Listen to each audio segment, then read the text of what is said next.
question. You recently went on a trip to Indonesia, and you just came back. How long did that trip last? It was a rather short trip. I had only planned on seeing John and then going over to see another gentleman, Lawrence Blair, that lives in Bali. And it was just kind of like a business trip, so it didn't, I wasn't planning on anything, that would be fun. It was just all business. Okay. So it was a short trip. It lasted, 7 days, 8 days. Okay. Lawrence Blair is the same gentleman from the documentary, correct? Yes.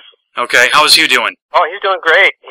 He shared with me that he was currently involved in working out this something with producers on a new movie, in fact, that his brother had written a number of years ago. And I looked at the script, and it was pretty interesting. Okay, so this would not be a documentary, or would this be a actual cinema movie, like a... It would be a cinematic movie. Normal script, plot, characters, okay? Yes. Okay. Nothing more about Mopai, or the same subject matter, or don't you know? Are you talking about discussing the Mopai with Lawrence? Yeah. Not really.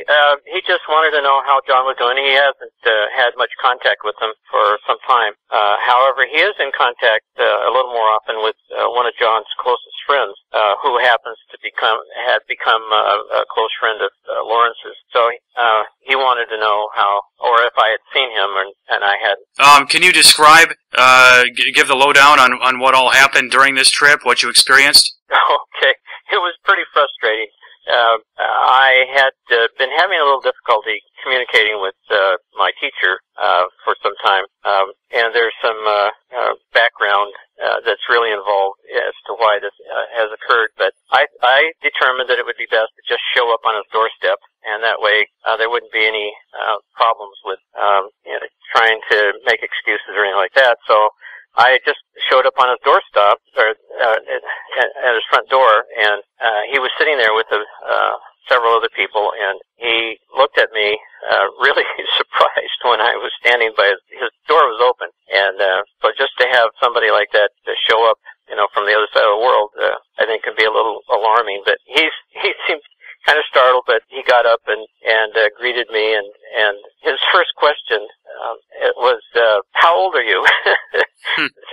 So I'm used to that, because he always says things like that. Where are you staying? The first questions out of his mouth when I see him are funny things like that. So he caught me off guard a little bit with that, and so I wanted to ease up in my questions that I had. So we sat down and started talking, just passing what had been going on lately and things like that after a period of time that we hadn't seen each other. And then all of a sudden he said, "Excuse me, I have to leave for a minute." So he went and got dressed and came back, and he said, "I have to go to the bank. I'll be back in 10 minutes. And so I said, "Fine, whatever you need to do." And I was anticipating that he would be coming back, but when he goes to the bank, it's kind of a long period of time, so I knew that it would be some time before he came back. So his son had come in and sat down, and we conversed for about an hour. And so John didn't come back, and then his son said that he had some people there that he needed to get back to. So we left, and then so we called later in the day to see when he would be available, and his son told me that he had just left with a friend on a business trip, and they wouldn't be back until the following day, which meant that we were going to be in Bali going over to visit with Lawrence, and we were going to be over there for about 3 days. So that was that, and so before I left, I had mentioned that I wanted to see the meditation center that John had built in his backyard, which is an underground center for meditating, and he had built that in 2001, I believe. I'm not sure exactly, and where a lot of some of the unusual things that had occurred that had to do with his ancestor spirit. And so I had always been curious, so I went over and saw that. But I was anticipating coming back and getting pictures, and so I didn't take anything because we were kind of ushering out, and so that was that. But as far as pictures, when we came back after visiting Lawrence, John had left again, and he was going to be gone for another 3 days. So that just burned everything. So I was really disappointed with that. So I didn't get really any pictures. Okay, no footage or anything? Nope. Okay. Well, Well, that's just how it goes. Okay. What did you observe with John? Anything going on as far as his practice nowadays? I mean, anything of note with regards to Mopai? He is actually out of it. He is no longer involved with the Mopai. Okay. However, he is involved only in the aspect of doing some testing, which the person that took over the school is an old student that isn't at the fourth or the third level, and he is unable to do any testing, so he has to rely on John, and so that's the only part that John's involved in. But one of the things of note that really probably doesn't mean too much to anybody else, but I noticed that John seemed overall relieved. He seemed less stressed than what I had known about him before. So, and I attribute that to his retirement and lack of being involved with the school. Okay, so what is the reason, or can you go into the reason or reasons why Chang is no longer involved in Mopai? He had admitted Westerners into the school, and that is not something that he was supposed to do. The reason why he did was because the lack of students, and the student that took over the school had left prior to that, and so he was sort of left wondering what he was going to do. And then all of a sudden one day I showed up on his doorstep, and he thought maybe this could work out, but he was in hot water for doing that, and then removed as head of the Mopai. Okay, now, was it his ancestor spirit who made that decision then? Yes. Okay, can you tell a little about the ancestor spirit of Chang, how that individual, how that entity figures into this? Yeah, it's kind of a long story. John's teacher, Lau, had passed away, and John had needed to continue talking with him, and didn't realize that he had finally moved on to some other realm, and he kept trying to get a hold of him, and he never would respond. And then his ancestor spirit, the Grand Master, Mei Yang Chen, showed up unexpectedly and told John in no uncertain terms that what he was doing wrong, and reminded him of the things that he had promised and so on.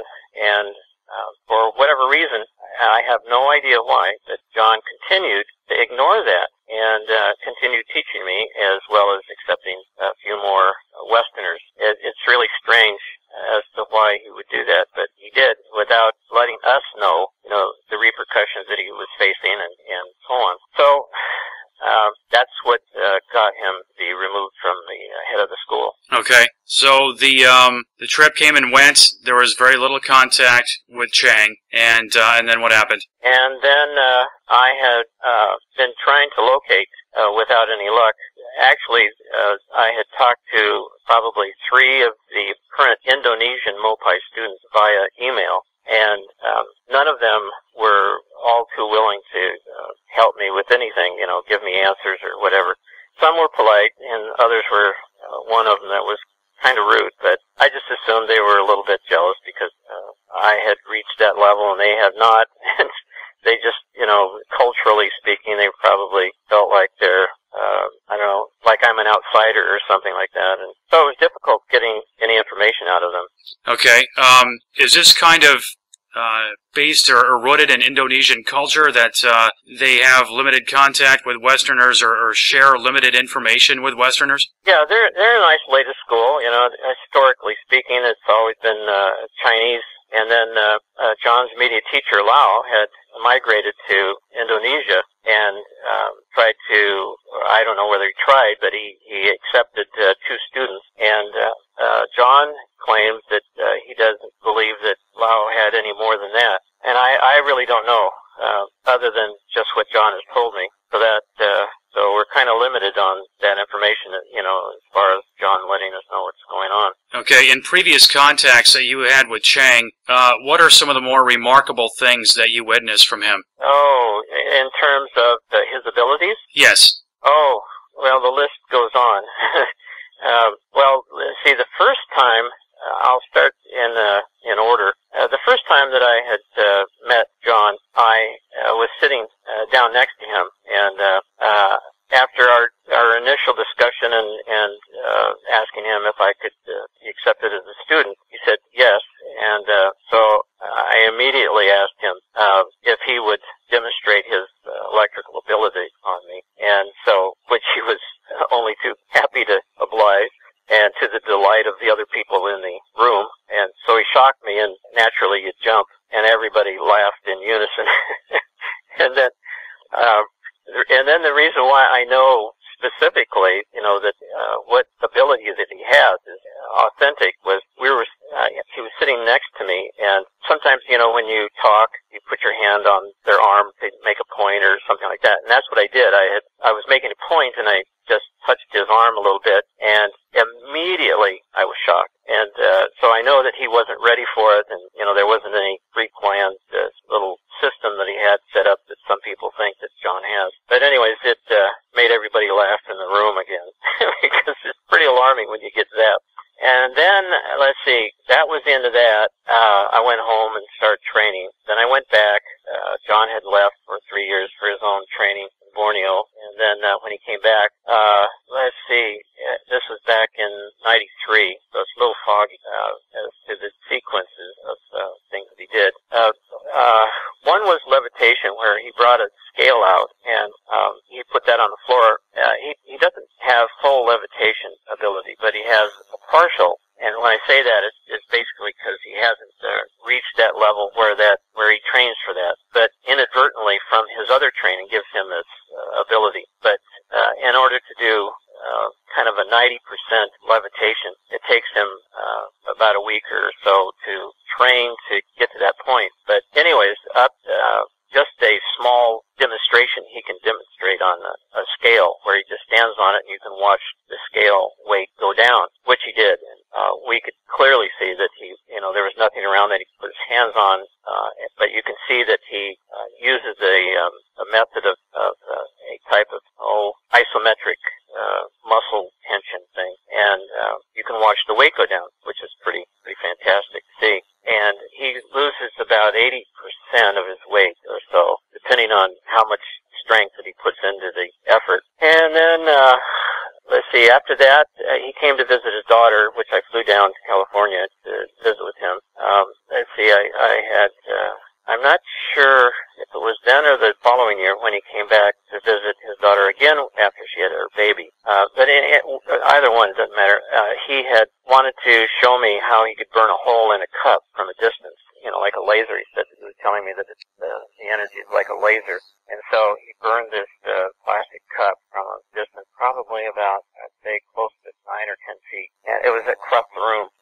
And then he had taken a banana and wanted to show me the strength of the energy, how it could cut through the flesh. But if you have something porous like the skin of the banana, it would pass through it. And so he took a banana and demonstrated, and then he peeled it back, and the top part fell off. It was pretty interesting how, the mechanics or the characteristics of the energy, how it interacts with matter. So that was another example. And then one time we were in the house, and he wanted to show us how he could hold water in a upside-down container where the water wouldn't spill out, being held only by his energy. And then to demonstrate that that there was nothing but energy holding the water, he would take these little wooden matchsticks, and he would put it at the bottom of the water, and the matches would float to the top. So it would demonstrate that there was nothing holding it other than his energy, which was pretty remarkable. And then when he took his hand away, the water came out. It was pretty interesting. Then, I'm kind of foggy. I can't remember all the things that he's done. Okay, there was one time I was helping him do his acupuncture, and there was a Western woman that was being treated, and she was interested in some of the things, and he said, well, I'll demonstrate. So we went into another room, and he had he went and got a little box, I can't remember what it was, and he set it on the floor about, I'd say 15 feet approximately from him, and then he kneeled down on the ground and put his palm on, the bottom of his hand, where the wrist is, on the floor, and then his palm was facing towards the box. And you could see that he was putting his energy into it, and all of a sudden that box just flew back to his palm, just right back into his hand, like somebody threw a ball at him. And that was pretty amazing, because it was so spontaneous. There was no time for him to set anything up if it was fake or anything like that. And when you see things like that, it really makes a believer out of you. And then another time, he was demonstrating the charismas, the energy that is possessed in these certain charismas. These are the knives that are real famous throughout certain parts of Asia, and he wanted to demonstrate how that they could move. So he had sat down next to them, and you could tell that he was speaking to these in a very low tone. And all of a sudden, the whole case and the knife just started moving. And you kind of wonder, because you've seen magicians do certain things, and basically some of them are using tricks and magnets and things like that. And so you sort of think, well, in terms of that. And then he goes another step. He takes the knife out and he put it on top of the whatever you call the holder of the knife, and he put that directly on top. And then he spoke to the knife in low terms again, and the thing started spinning. The knife then started turning on top of the case, which was really strange. And then you could tell that he wasn't blowing on it because he was far enough away, and I'm standing probably 2 feet away, and as a number of other people are. And you could see that he was speaking rather than blowing, which is pretty unique. And the thing was moving, and then when he closed his mouth and he wasn't talking, it continued moving. And then he took it off the case, and he put the knife blade facing to go back into it. And then he spoke to the knife again, and the knife went right back into its case, which is, again, it was really startling to see that. Let's see, I can't recall anything else offhand at the moment. That was about it. What would you have to say to some critics or skeptics who say, well, these are just sleight of hand tricks? I mean, besides what you already said, what would your response be to extreme skeptics? Well, to be honest with you, I've just sort of dialed them out. You're going to have those no matter what. You can whack them in the head and do all sorts of things, and they're still going to be skeptical. So I've just sort of learned to avoid them and, let them alone. They can believe what they want to believe. And, and it takes people, you need to be an adventurous person in life to get out to see what really is in the world. And for me to go around the world, on a whim, it takes a certain personality to do that, because there's a lot of people that just wish they could do it and, just continue sitting on a couch doing whatever they're doing. And those are the people that just don't find out about things in life. They're the ones that seem to be the skeptics, that, well, if you can't convince me, then it's not real. And so I just sort of avoid that. Sorry about the answer, but that's just how I feel. I just avoid them. Yeah, it sort of matches my own experience. I mean, nothing you say can really convince them otherwise. But your own experience is your own experience, so you don't tend to question it. But anyway, what are you up to nowadays with regards to Mopai, and what level are you? I am currently, I should say, I am at the 3rd level. They have a level system, and it goes like this: level 1, and then there's 2A, and then there's 2B, and then there's level 3. And level 3 is the level where the yin-yang are fused together, and you can begin, working on the development of attaining those strange abilities people see all the time. Okay, so it's not until level 3, actual obtaining level 3, that people can really accomplish some of the things that John Chang has been seen doing in his videos. Exactly. Okay. And up to that point, the Mopai system is just continually developing. And in comparison to Qigong systems, they seem to go through the levels rather quickly, so they don't really build, the power in those first levels. They just seem to go through first level, and then they get to the next one, the next one, the next one, keep going. And we're kind of stuck in those first few levels for a long time, and all of that is accumulating the energy and packing it into Dantian, and then that's what gives the Mopai so much power. And so I'm still working on the 2B level. It was interesting to know, because I had heard from several of the Mopai Indonesia students that the student that took over the school was training to develop develop or attain the third level. And so I, for years I thought that, and then I just found out that that wasn't true, that he was still at the 2B level. So I don't know why he hasn't done it or passed that level to go on to the third level yet. I have no idea. Okay, is there anyone who is capable or willing to test you to so you can obtain the level 3? At this moment, it's difficult to say. There's so many things in the way that are causing problems for me to do that. I received a letter from John in 2003, or actually it was 2005, excuse me, and he said that he's no longer, teaching, and that Westerners were out. However, they're allowed to learn the first 2 levels, and but from that point, I've just been training on my own, and he said to continue training. So I don't know what his plans are, or if he's ever going to be coming back, or if the person that took over the school is going to open it up to Westerners. I kind of doubt that he is, but that doesn't mean that it's over, because I just recently got some information on the school that's still in China. It's a kind of a, I guess, hidden school, and but it was the lineage school from which our teachers came from. We had Lao, who was John's teacher, and then his teacher was Pollock Nin, and then his teacher is the ancestor spirit that came back, but he was in China. Anyways, that lineage is still in existence over there, and so that's where I'm going. I'm going to be doing research over there. Okay, so this would be in China, you said? Exactly. Right, so you know the location, and you know the constituents, the teachers over there? I do not know the teachers yet.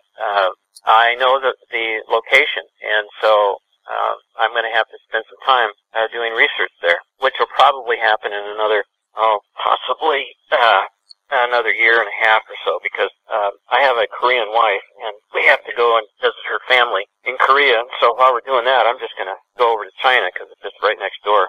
Okay. There is a short video clip on YouTube already of a gentleman. You see him from the back. He apparently is undergoing testing with John Chang, and he is knocking a couple of, looks like, cardboard boxes from a distance. He's knocking them over, and it's purportedly you. I mean, for the record, is this you in the video? Yes, it is. Okay. And when did that occur? That was in 2000. Actually, I visited with John twice, because he had come to visit his daughter.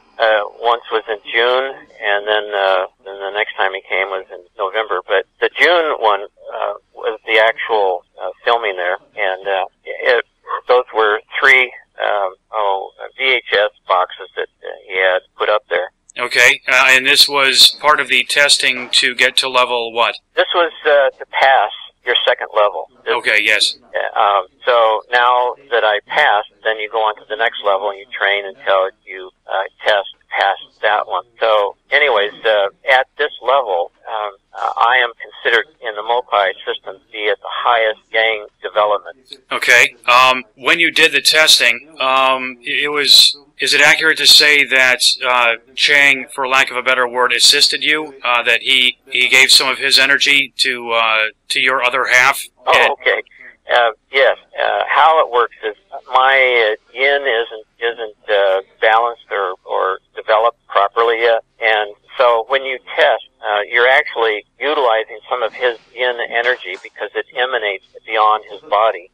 It probably projects, 15, 20 feet. I can't tell you exactly. But the reason why I know is because I had to go to the bathroom, and I went into the bathroom, and I was in there, and I thought, I wonder if I can do this inside here, away from him, which I did, and I moved these little, soap boxes that were in the bathroom, which was kind of fun. But you actually utilized the emanating energy to replace what you haven't developed yet. And then you can perform that. Okay, so his physical presence is necessary for students of that level to be able to perform the test. Exactly. Okay, so it emanates from him, you said, about maybe 20-foot radius then? I am just guessing. I haven't tested it. I don't know, and I guess we've never really discussed that. Okay.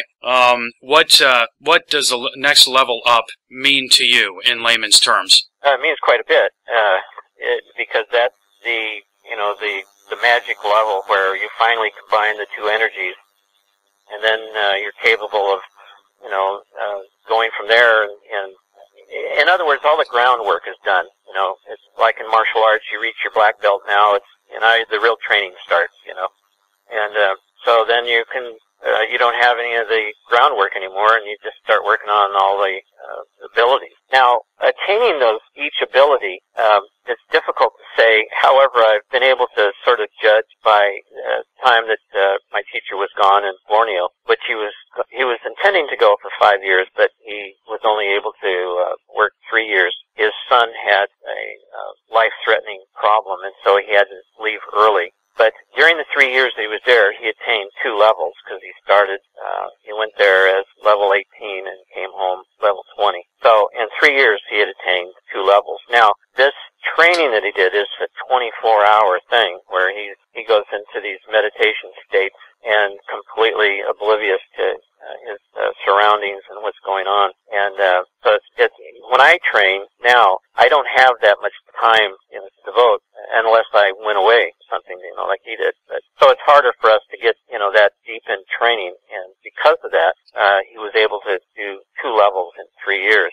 Another thing of note is he had mentioned to me a number of years ago. He said that I could actually reach level 3 in 5 years. And that would be based on, the way he trains, where it's 24 hours a day. Okay, so in other words, in order to get that sort of fast track or accelerated learning, you have to go out in some remote location and spend a great deal of time in nature. Is that correct? I don't think it's necessary to go out in nature. Just as long as you have some place that's quiet, that that you can train, and that you have the resources to give you that time to train. I had when I first attained the 2B level, I quit work for about 3 years and just devoted about 8, 12 hours a day. I was married and have a son, so it was difficult to do it, completely, because Korean women just have a problem with you if you're sitting around too much. So it was kind of a battle all the time with my wife, taking that much time out of the day, but I was able to do it. So you don't have to go out in nature necessarily. Okay, what would be the general objective of Mopai? In other words, what would be the greatest benefits to practicing it? Oh, from my term, or from my way of looking at it, is more involved with God.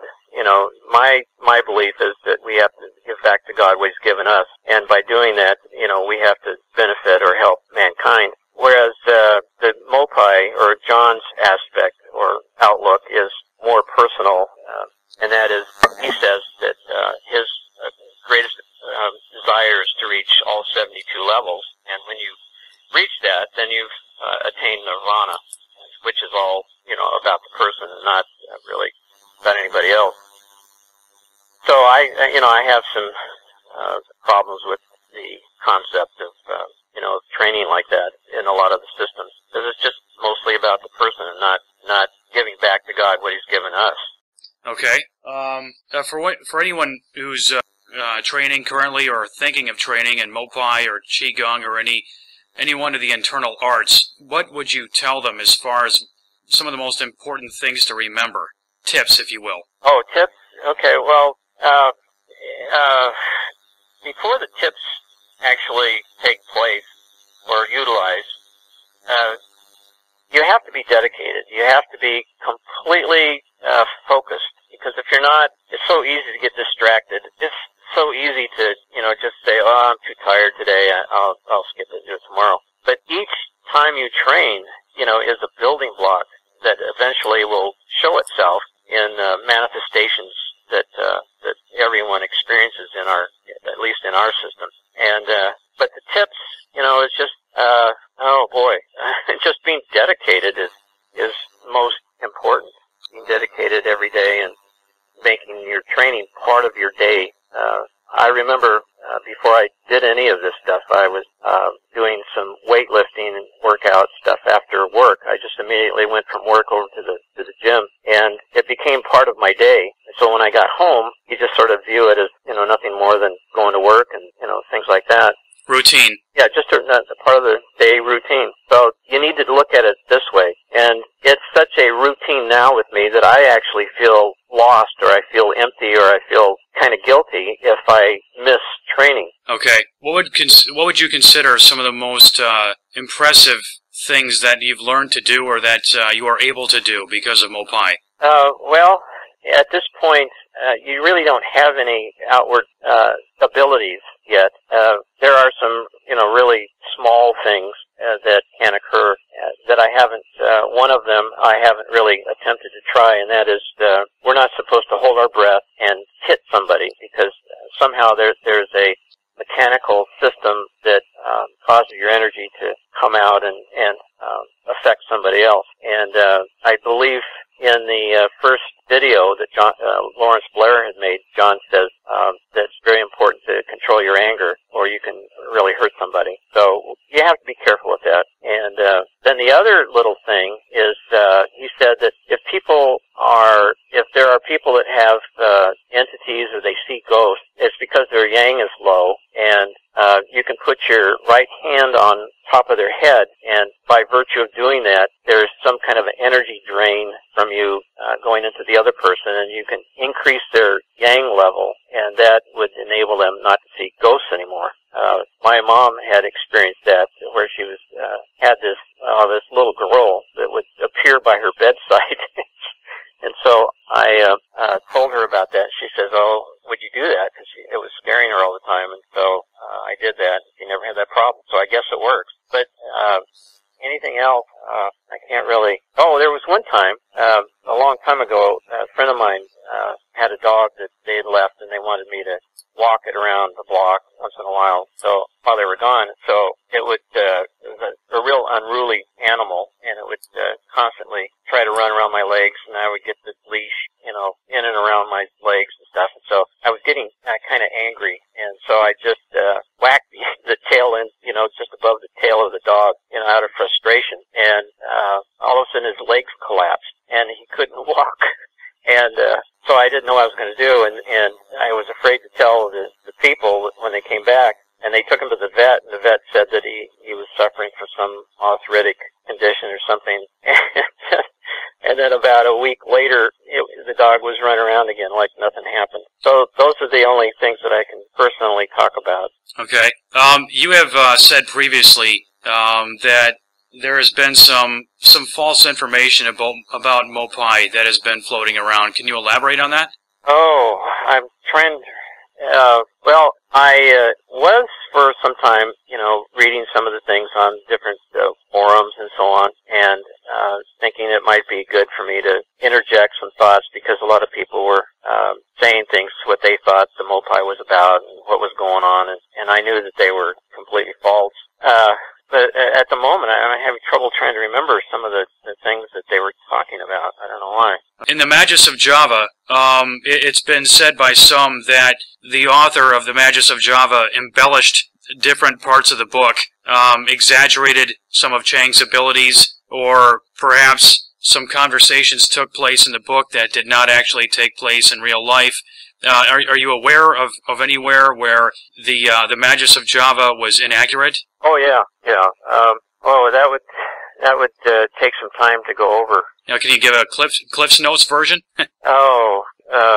Again, I'm sorry, my memory is just not working too well at the moment. I wish I had gone over that so that I could talk to you about it, but I just can't recall. Right. Well, there's one spot in it where John Chang levitates. And you mentioned that he has partial levitation ability, but the author claims to see him float. I mean, completely float into the air. No, John doesn't float. Since he does not have 100%, he can't float. Right. And he has to, since he has lessened his weight, he's able to jump. And that was something that he's been able to do, where he can lessen his weight, and he can actually jump 3 meters. I have not seen it happen, but that's one of the things that I've kind of bothered me was I was visiting with him, and I had my schedule all planned out, as I always do. And then just as I was leaving, he asked me to stay in Surabaya, where he lives, for another 2 weeks. And he said, I'll do what he does or whatever, meditate to develop the thing. house. And I said, I can't do it. You know, it's going to cost me another, $200 or $300 change, and my tickets, and I got to get back to work. I only took so much time, and so I wasn't able to see it, darn it. But he has to jump, and with your muscle strength, if you only weighed 5 pounds, you could probably jump 3 meters yourself. Right. So what level is Chang currently? Well, I don't believe that he has spent any time, and that's what he usually does. He likes to take a few years away and away from everything. But the last that I know was he was at level 20. Okay. You mentioned his goal is to reach like level 72. Did you say? Yes. Okay. It's going to happen though. Right. Is that even possible in one lifetime? Yeah. Yes.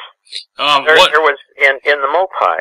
John told me that there were 2 men that attained all 72 levels, and I can't remember, but Lao was at level, I believe, 32 or 35, one of the two, and then Pollock Min had reached, I think, higher level, and then Mayung Chin was allegedly, I believe, all 72 levels.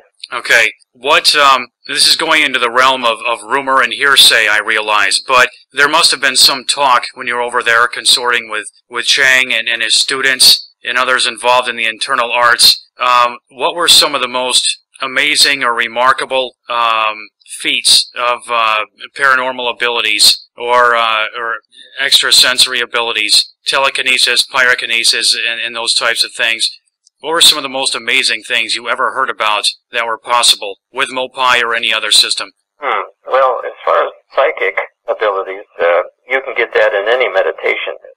And then some people are just more, have a greater capacity to do those things than others, just because of your physiology and, I guess your environment and a number of other things. But I know that they're real. Because I've experienced quite a few really crazy things. I shouldn't say quite a few, a number of them. But John has had some really strange events that have occurred where he actually goes into a meditative state, and he, I guess, goes into an out-of-body experience and visits spirits, and he communicates with them. He doesn't do that so much anymore, I found out, because for obvious reasons that he was having trouble with his ancestor spirit, and so he just wasn't calling on them because I guess he had some repercussions that were not fun. But he would actually have discussions with these alleged spirits that had passed away and were still roaming the earth. One of them that I recall offhand was he was some prior king or emperor or something that had killed. Let me back up a little bit. John told me that when someone dies and before they had died they had killed anybody, if they had killed anybody, it's something like 10 years for each person that they have to stay on Earth to make retribution or recompense or for their crime. And this prince or king had been on Earth allegedly over a few thousand years because he had supposedly had killed so many people. And but those are kind of profound situations. I, however, don't have the same belief that they are, spirits from the dead. I believe that they're demons, demonic, taking on the appearance of dead people, because basically from the fact that they want to have association, because humans have many attributes they can't have, and so they seek to do that in ways of trying to appear as human. And the other aspect to that, I know I'm getting off the subject a little bit, but it sort of leads me into that. These spirits seek your yin energy because they just don't have enough, and so they're trying to get that. And John always said, if you ever have any contact with a spirit, never trust them, because they're always trying to scheme in some way to extract the yin from you, and they have all different ways of doing that. So, but other paranormal things, there's a number of stories that John has told me, and I just can't recall at the moment a number of them that have happened. I'm more familiar with some of the crazy things that have happened to me than that's about it. Okay, anything else as you say, the crazy things that have happened to you. Anything else that you have not discussed already that you could talk about? Yeah, sure. I don't mind at all. They're just kind of unusual things. One night I was meditating. I used to live out in a rural area in Washington State, out in the woods, and I had a tent that I would use because it rains and needed to stay dry. But anyway, after I had finished, I was walking back to my house, and on the way back in the driveway, which was just gravel, there was a branch about an inch or so thick, with all the leaves and everything else broken off of it, and just like a stick, a walking stick or so, and it was standing up in the middle of the driveway. And the hairs on the back of my neck obviously went up, and I knew that there was, nobody had put it there because I had passed by there just no more than an hour earlier, and there was nothing there. And all of a sudden now this thing is standing on its end, balanced on its own. So I had an idea that it probably has something to do with the spirits. So I went over and got a chair, and I sat down, and I just observed it. And I sat there for probably 10 or 15 minutes, and then it started to dissipate and disappear. And then another time, let's see, I had picked up my future wife. I was taking her to work. I had picked her up, and we were taking my son to the nursery, and he was sitting in the back seat, and we're sitting in the front seat, and we're on the freeway, and I had just leaned over to kiss her. I don't know why. We were just talking. I just leaned over and gave her a quick kiss. And mind you, my son was just 2 years old, and not normally, or at least I've never heard of a 2-year-old being able to whistle. And you know how that wolf whistle guys give women? Right. Anyways, that happened. It came from the back seat. We're traveling at 60, 65 miles an hour on the freeway, and my wife and I hear this whistle from the back seat. And we both looked at each other like, what in the world is going on? And I looked in the rearview mirror, and she turned around and looked at my son, and he's just looking at us like, I don't know what's going on. So they do some really, really strange things. I bring those up to you because spirits don't have logical minds, and for whatever reason, they do some strange things. There's a video that already exists that shows John Chang performing pyrokinesis. He sets fire to a crumpled up piece of paper, and it appears to be successful. It ignites. I mean, can you describe in layman's terms what's basically going on when Chang sets fire to paper? Sure. He did that on several other occasions too, very spontaneously, I might add. But I had done some research on this, and I had found a book by this gentleman from Harvard University, and he was talking about how they were able to measure these frequencies that are emitted from your hand, and they said that there's something like 8 different types of energy frequencies that can be emitted, and so I'm assuming that's what it was with John when he does that. But he will actually in the second level and the 2A level and the 2B level, you're developing this ability to push your energy out of your hand, and in conjunction with some other things that you're doing to develop. But it prepares you to push your energy out of your energy point in the palm of your hand, and that's what John is doing. He's pushing his energy out, and that energy can, by how he manipulates it, can be manifested in different ways to utilize it. He can produce heat out of his hand, or he can burn things, or he can make electricity. So it's a number of ways that he can do that. Do you have a book of your own, or something that you plan to put together with regards to your experiences that you yourself plan to write? Yes, I have. In the beginning, I had wanted to just write it down so I could remember everything, and then I decided that more about leaving it for my son so he knows what his dad went through and things that happened and so on. Because if you don't write them down, a decade later you forget about some of the intricacies. But anyways, yeah, I have been working on a book, and I've had a couple of people helping me work through it because I'm not an author. And the people that I'm mostly associated with have been encouraging me to do that. So anyways, it's kind of a fun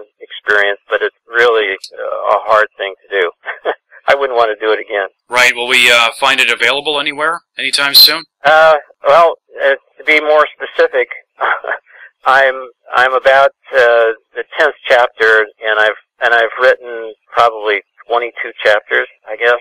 When I say I'm on the 10th chapter, we're doing the rewrites, and I'm at the 10th chapter with the rewrite. So as soon as I have that done, then I'll see about having it published. Okay. All right. That about wraps up the interview. Unless there's anything else you care to add or can think of to append to this. I really can't think of too much other than if anybody's thinking of doing any type of training like this, that you just need to be dedicated. It doesn't come easy, and it takes a long time. There's a lot of discussions on the websites about how you can accelerate this and make it happen faster, and it doesn't. In the MOPI, we have to develop our Dantian, and that has to be stretched by continually compressing the yang energy into it, and there's no way that somebody can come along and make that happen any faster by interjecting their energy in you or something like that, because their energy is different than yours, and it doesn't fit in your body. And that's one of the things that John has been able to do, is he can displace your energy and make you sick. He can do a lot more than that, but he can expel his energy into someone else from a distance and make them practically throw up, on the spot, and because he's displacing the energy in you. And so when you get foreign energy into you, it's not going to stay because it doesn't fit your physiology or whatever it is, and you can't stretch anything or it'll tear. Like the Dantian, it's not a very strong fiber or existence, and it can be easily damaged. And so you have to be careful with things like that. But people seem to think that there's fast ways of doing it, and it can't. It takes time depending upon the system that you're involved in. I know that you're involved with the yellow bamboo system, and that's created in their direction, and the system that you go through to get to the end, or through the things, are designed so that you don't have problems to get to that point. Right, level by level, so that you don't overwhelm yourself. Exactly. So each system is in and of itself, and after thousands of years of existence, they've refined it to a point where you're going to be okay. Now, in the MOPI, it's really difficult. When people try to change anything, they can have a problem as far as getting sick, pretty quickly. So, and it's because it's designed in a way that that you're not going to have a problem. But if you change anything, you can have problems. But any other things other than that, you just have to stick, exactly to the lessons, and not think you're some kind of master and you know how to develop, that whatever it is that you're trying to do. A lot of people seem to think they have the ability to start some kind of new system, when it really takes hundreds, if not 1,000 years to really refine it to get to a point where it can be a viable chi development. Right. What do you think is next for MOPI, the whole system, the whole school? Do you think it will survive? Will it be carried over to the West, or does MOPI kind of end with you? Well, in my personal opinion, I just don't see it ending for us, or for me. I believe that while it may be looking like it's a dead end at this point, I really don't believe that, because there's just too many things that occur and that have occurred that lead me to deeply believe, that it's still a viable direction for me. And I'm not giving up no matter what. There's always something out there that hasn't been found yet, and people will find it along the way, as long as you're, just by virtue of the fact that you're in that direction, it's going to happen. I don't think that the Indonesian MOPI will end at all. The new guy that has taken over the school seems to be more knowledgeable than John ever was, and he's kind of from what I understand, he's kind of a self-centered, egotistical character, because he's at that point of leadership, and sometimes people let it go to their head. And he's continued, his school. He had students while he had separated from John, and then when he was called back to the headship of the school, he brought them into the school. And then with so much of the internet opening up, all this information, it has brought in a lot of other Indonesian students into the school. So it's growing. But my goal is to finish my current level, and then I've got some basic information on my next level, and I'm going to continue working on that, and hopefully eventually I can open this up to the West. That's really my goal. Open it up and let God utilize this information in the ways that He has planned for it. It's certainly not a dead end, in my opinion. Right. The Mopai school in Indonesia, with the new teacher, they are probably pretty close-minded as far as admitting Westerners, correct? Yes. Yeah.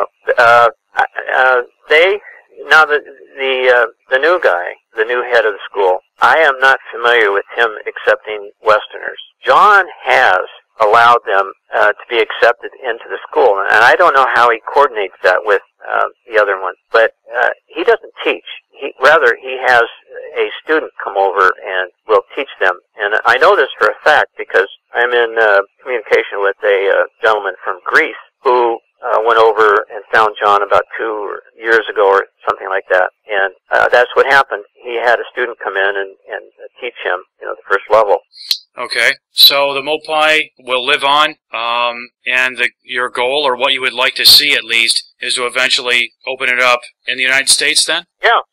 This is God's knowledge. It's not the Mopai's, it's not John's, it's not the new head of the school. It's God's knowledge, and God never, suppresses, those things that He's given us. And, but the Mopai, culturally speaking, they want to keep things isolated, and which can't glorify God, because how can you help people, when you keep it in a small area like that? Right. It was mentioned in the Magus of Java that John Chang did not want to, in quotes here, create monsters, because if people progressed in Mopai with the intention of using it for nefarious purposes, they would be able to do that, and so he wanted to be absolutely sure he knew the kind of student he was teaching. And that was one of the reasons he was restricting it, excluding Westerners, and restricting it to the Indonesian people. Now that you mentioned that, that's one of the things that that I found that was wrong with the book. Right. That wasn't completely truthful. John never alluded to that concept that he was going to produce monsters. He, in fact, is one that wanted the school to grow because he was afraid that it would fall apart. And he never alluded to that concept that there would be monsters, as a result. However, a side note to that, by virtue of the fact that people meditate, creates, a kind of a spiritual development within somebody. Of course, you're going to have your, exceptions, but in my personal experience, I've come to learn more about my relationship with God and who He is. And a number of other people that I've talked to that are Westerners has also found that to be the case. And then one of the side notes to this that's really interesting is those people that have tried to become students and have trained in the Mopai system that had nefarious directions have come down with some dramatic illnesses that bump them out. So it's kind of a self-regulating system, I think, in a way. But that's another thing that people have asked me about, how dangerous it is, or it's not dangerous if you do the right things.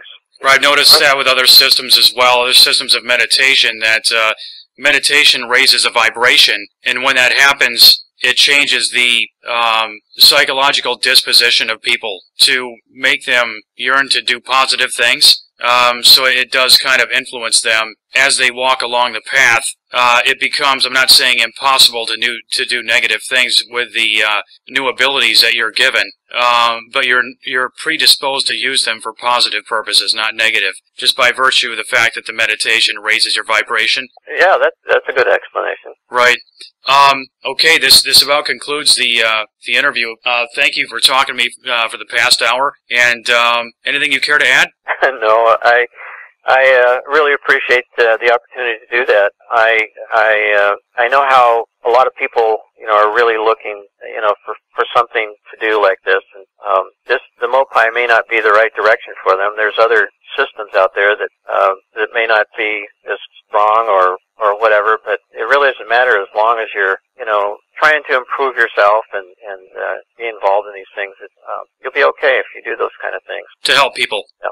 Exactly. Hey, thanks so much. Well, thanks, Tom. I really appreciate the opportunity. You bet. Hey, have a great day, Jim. Thanks. You too. Bye-bye. Bye-bye. An easier test of projecting chi through the palm of the hand, he says, is by smashing the contents out of an unopened bottle. Yes, sir. The movie can see. Can get a video too? Yeah, it's on. I checked, it was... No, but can I see your hand? Please, slowly and full power, powerful. No, you not you power dah keluar kok tenaga. The energy didn't come. Because you know, too fast. You have to hold very slowly and full of concentration and force it out. Letten dah.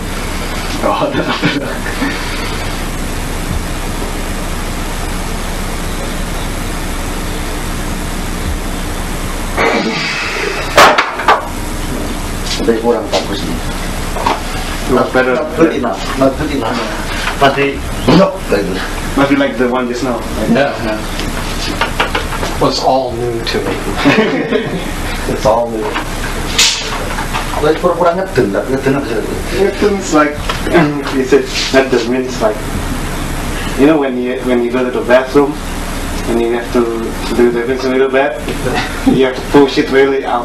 Yeah. That's how you have supposed to do it. Yeah. So all your strength and concentration. Take it. Turn over here. It's good. It's good. Ini bagus. Tadi kurang. No, it's much better. But I went fast. Yeah. Yeah, I went too fast. Cepat tapi. Tadi itu hari cepat tak? I didn't go slow. Dia nggak telat. Ina? Yeah, I think that's good. Is it movie first? Yes, look at the movie first. Is it recorded? Stop. It's supposed to be. Yeah, it is actually.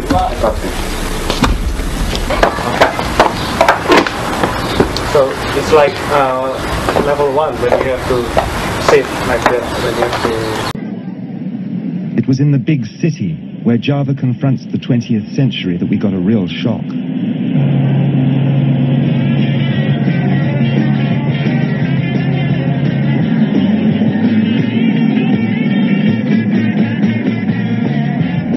Lorne was suffering from a bad eye infection at the time, a cameraman's cause for panic. Lawrence had heard of a man who might be able to help and dragged me to him despite my reservations. Is it in? Yes, good Lord. You just relax and enjoy, Lord. He uses acupuncture needles and the traditional points, but with a twist. Through them, he directs a form of electricity, as he calls it. But he doesn't draw the electricity from a wall socket. He claims to generate it within his own body.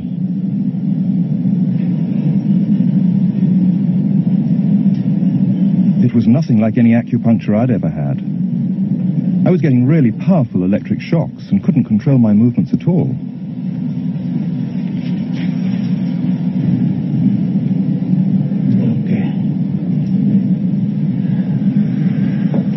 He says that what he does is no more supernatural than an electric eel, which also knows how to harness its yin and yang energies. Yin yang, positive and negative, you know. And my positive from here and my negative from here. And we meet together, this can get like electricity.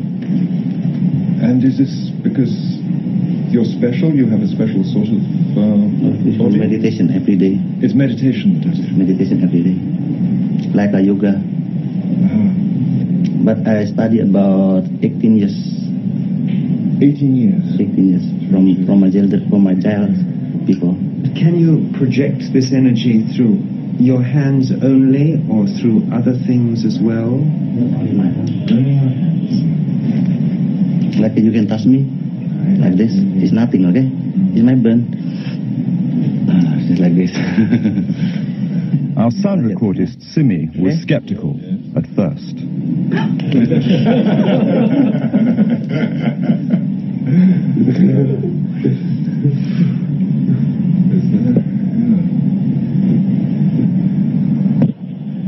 Later, he told us that anybody could learn this.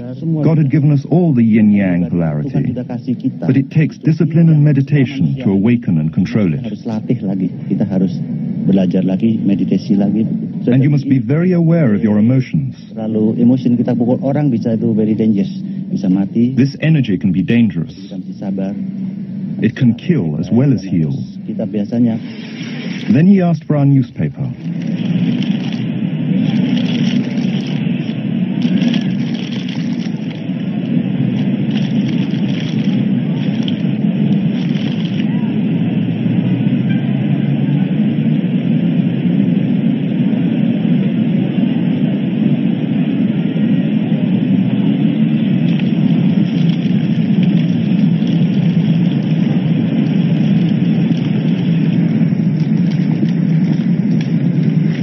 Whatever he had done to our newspaper, it's how he had healed my eyes that made me wonder.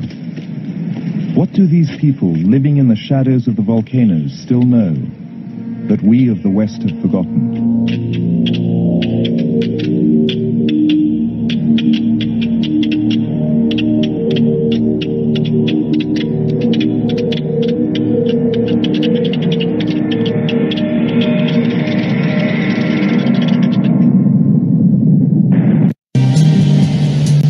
I first met him in the early 80s in the Chinatown of urban Java.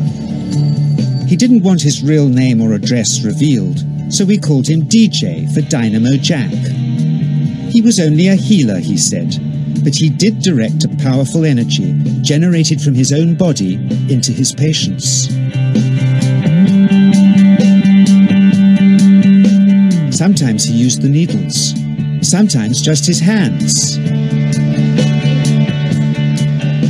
He called the energy chi, and it was so strong that he usually needed a grounder to hold his patients' feet. For years we followed him around Java on his healing rounds, pleading to be allowed to film him, but he always refused, saying his powers resulted from a type of meditation with an ancient tradition of secrecy. It was only when my brother Lorne was suffering from a serious eye infection that he finally allowed us to film him in 1987. It was nothing like any acupuncture I'd ever had. I was getting really powerful electric shocks and couldn't control my movements at all.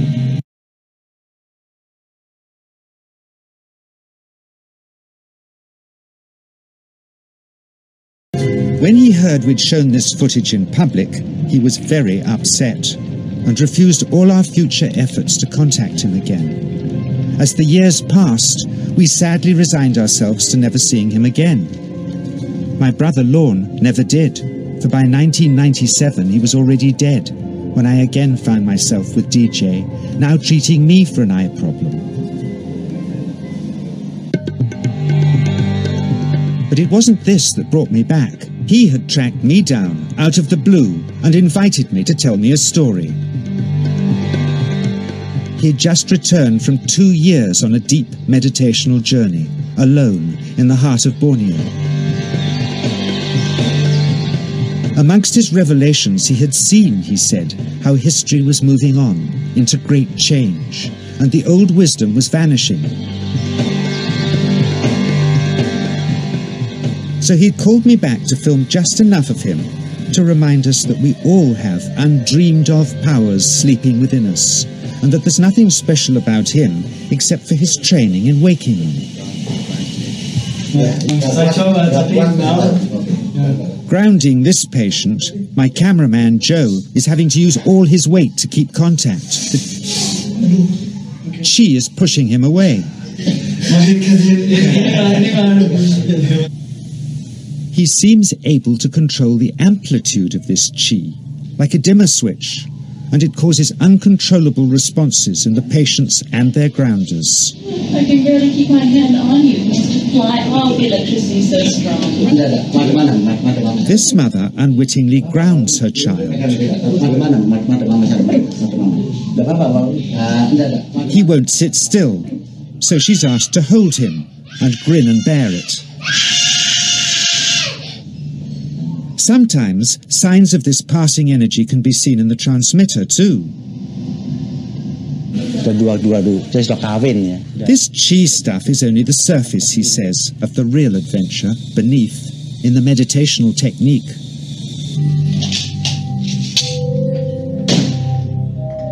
Projecting chi from the palm of the hand can also be used to resist rifle pellets, he says.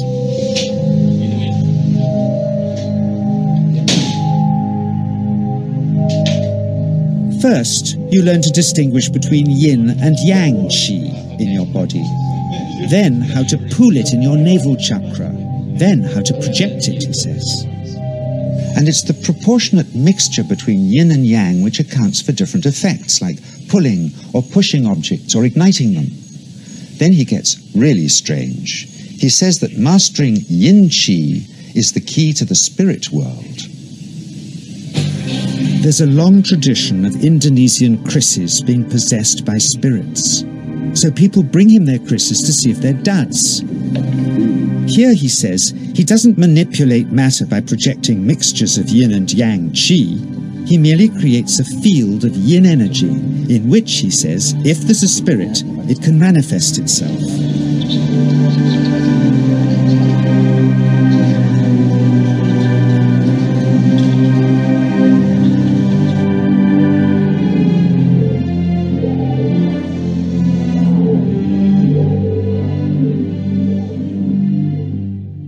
So I invited a small group of scientists back from the United States with measuring equipment to test if DJ was for real. And if so, where might this energy belong on the electromagnetic spectrum? Catherine Cook, CEO of the Mind Science Foundation in Texas. Dr. Roger Nilsson, a Swedish medic and international racing sailor. Dr. Greg Simpson, a physicist from New York's Albert Einstein University, and Andreas Polak, one of DJ's Australian students. The visitors are confident they'll uncover him as a fraud in no time. Greg is the first guinea pig, and he's uncomfortable about showing that he can feel anything at all. Dr. Roger doesn't know what to expect.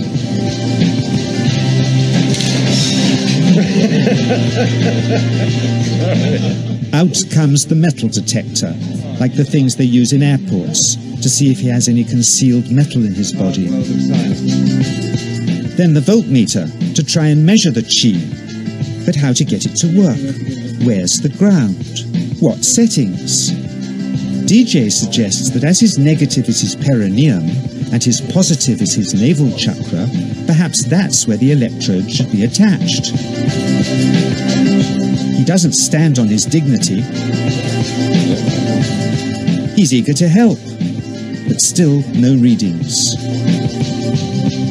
They're getting shocks off his arm, and now they're on the right settings, but the needle still isn't moving. DJ says it isn't electricity, it's chi. It's 1, 2, up, I feel it in my whole body. I feel it at 3, 0.3, I feel it in my legs. Shit.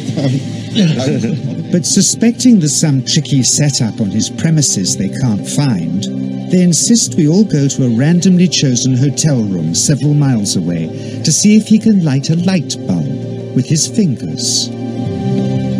It doesn't ground on the wall. So Greg holds and grounds one wire, while DJ pumps chi through the other. The bulbs are LEDs, light-emitting diodes, which ignite in different colors according to the intensity of current. Yes. On, off, on. Brilliant. Oh, you're blinking. Things were going well. DJ was enjoying it too, until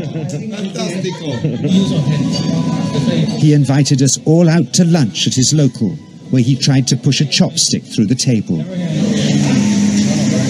He couldn't get it through the formica surface, so he came up through an inch of wood from underneath.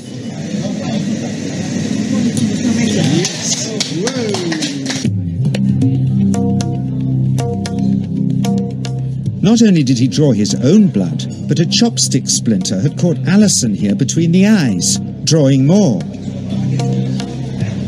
The incident was laughed off apologetically, but next morning he was a different man, drawn and upset.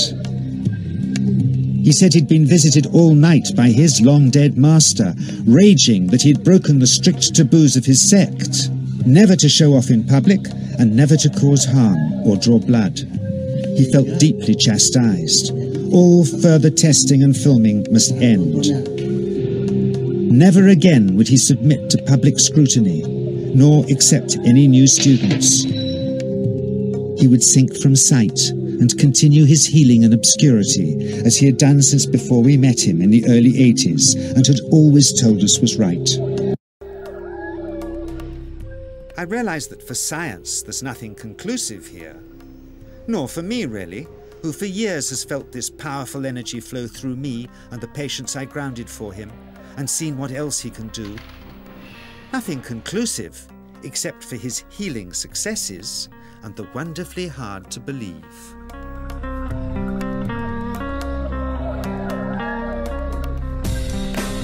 Is this just the tip of the iceberg, of powers we've always dreamed we possessed hidden within us? When we look for ourselves, is it somewhere here?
At the far ends of the earth, Indonesia is a wild and wonderful place.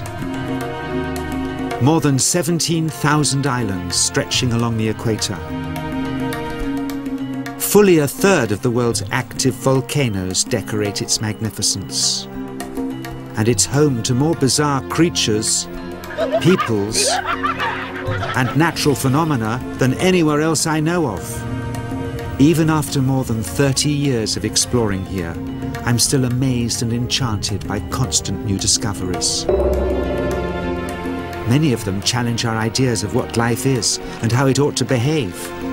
So I'm going on a search for the myths, magic and monsters still concealed in this sprawling land of dreams.